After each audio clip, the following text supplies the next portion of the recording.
For the moment, thank you very much, Tetri. Another round of breaking update coming in with the UPSC chairperson, Manoj Soni, tendering his resignation, and sources suggest that the chairperson has offered to resign citing personal reasons.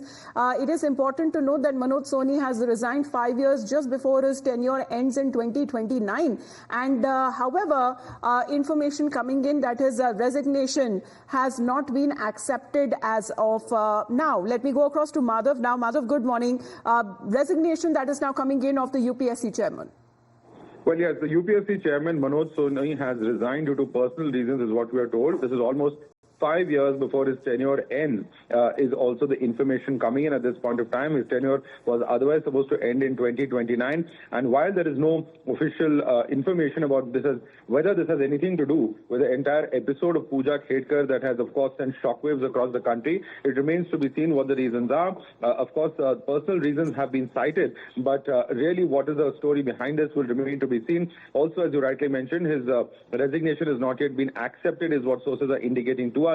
So big development there with the UPSC chairperson, Manoj Soni, resigning. Remember that the UPSC jobs are much coveted, particularly to those bureaucrats who have resigned, and they do come in from various services of the government of India.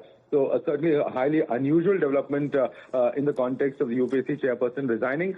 Of course, remains to be seen whether all of this has any link with the Pooja Khedkar episode. Back to you. All right. Thank you very much, Father, for that update. As far as UPSC chairperson resigning, citing personal reasons, still had a lot of time before his tenure actually ends in 2029. We head into a short break. You're watching Times Now.